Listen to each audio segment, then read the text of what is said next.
Subscribe and like and comment and share please. The shining child. The village of Thornmere had always lived in shadow. Not the natural shadow of mountains or forests, but something deeper, a heaviness that settled over the cobblestone streets and thatched roofs like a wool blanket soaked in rain. The sun rose each morning, yes, but its light seemed dimmed by the time it reached the valley floor, as if passing through layers of invisible gauze.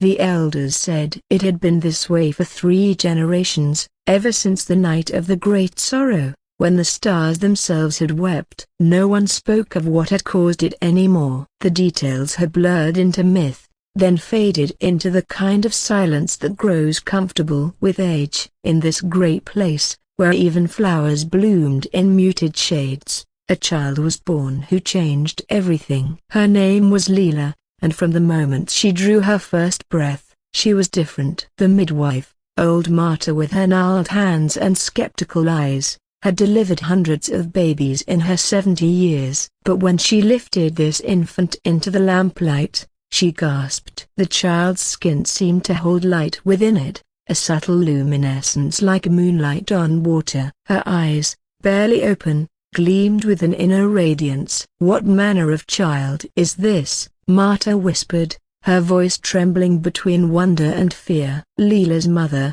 Lila, weak from labor but alert with a mother's fierce instinct, reached for her daughter. "She is mine," Lila said simply, as if that explained everything, and in a way, it did. The news spread through Thornmere like fire through dry grass. Some called it a miracle. Others called it a curse, another burden the village didn't need. The priest came to see the child, his heavy robes swishing importantly, his face already set in judgment. But when he looked upon Lila, his prepared sermon died on his lips. He saw something in her light that he couldn't condemn, something that reminded him why he had taken his vows in the first place, before years of routine had dulled his sense of the sacred. "Watch her," he finally said to Lila. "The world is unkind to those who are different." He was right, of course. As Lila grew, so did the villagers' unease. When she toddled through the market at 2 years old, her small hand in her mother's, people would step back. The light that emanated from her, never harsh, always gentle as candlelight, made them uncomfortable. It showed the dust in corners they'd ignored, the cracks in walls they'd grown accustomed to, the shadows in their own hearts they'd pretended weren't there. "Cover her up," they'd mutter. "Put a hood on the child." Lila tried. She dressed Lila in layers, in heavy fabric that might contain the glow. But light has a way of finding cracks, of seeping through the smallest openings, and Lila's light was persistent, patient, inevitable as dawn. The hardest years were when Lila was old enough to understand she was different but too young to understand why that mattered. She'd watch other children play from her window, her small face pressed against the glass, her glow reflecting back at her in the panes. "Why don't they like me, Mama?" she asked one evening, her voice small. Lila knelt before her daughter, taking Lila's luminous hands in her own ordinary ones. "It's not that they don't like you, little light. It's that you remind them of something they've forgotten." People who live in darkness long enough forget that light is natural. They think shadows are the truth of things. "But I'm just me," Lila said, tears making her eyes even brighter. "I know, sweetheart. And that's exactly what they need, even if they don't know it yet." Time passed. Seasons turned. Lila grew from a luminous child into a radiant young woman. She learned to carry her difference with grace, though it never stopped being lonely. She spent her days helping her mother tend their small garden, the only one in the village where flowers bloomed in vibrant colors, as if her presence gave them permission to be vivid. The turning point came during the coldest winter anyone could remember. Snow piled high against doors. Ice claimed the wells. The perpetual dimness of Thornmere deepened into something dangerous. People began to sicken, not from cold exactly, but from a lack that had no name, a withering of spirit that preceded the withering of body. The healer tried her remedies. The priest tried his prayers. Nothing helped. The shadow that had always hung over the village seemed to be tightening its grip, drawing the life from the people as winter draws the green from leaves.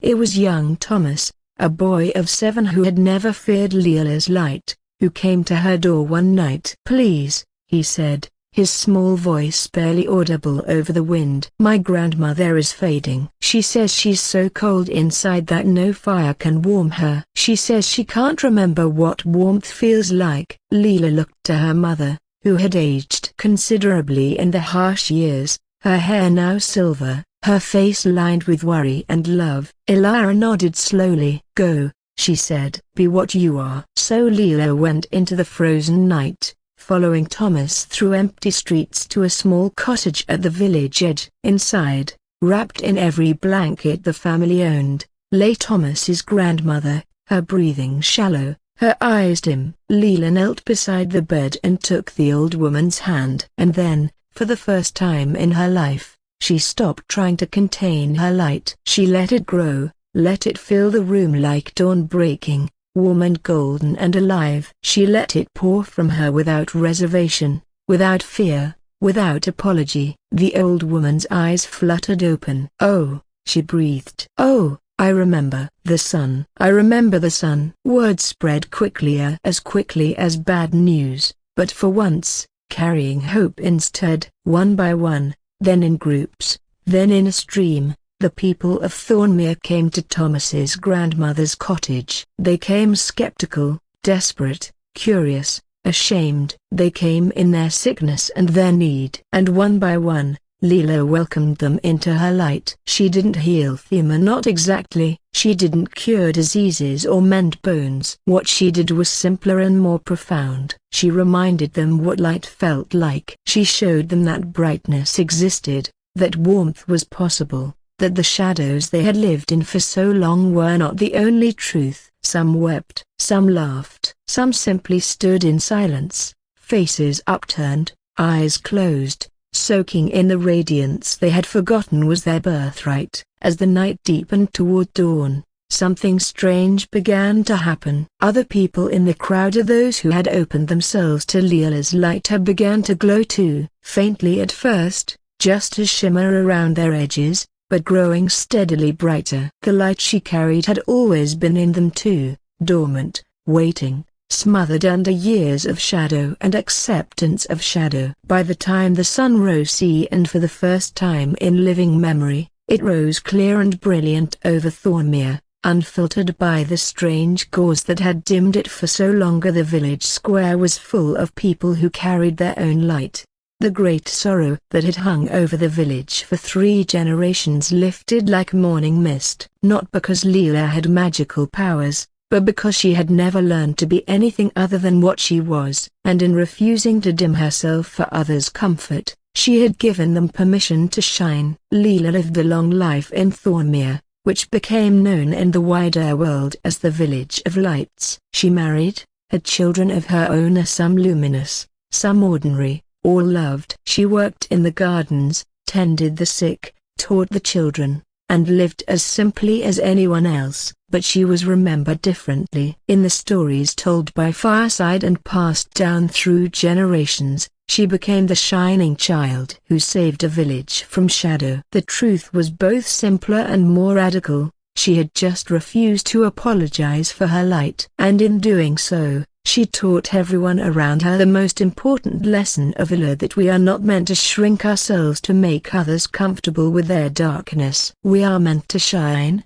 and in shining, to light the way for others to remember their own radiance. The light was always there. It took a child who had never known anything else to remind the world that darkness was the aberration, not the rule.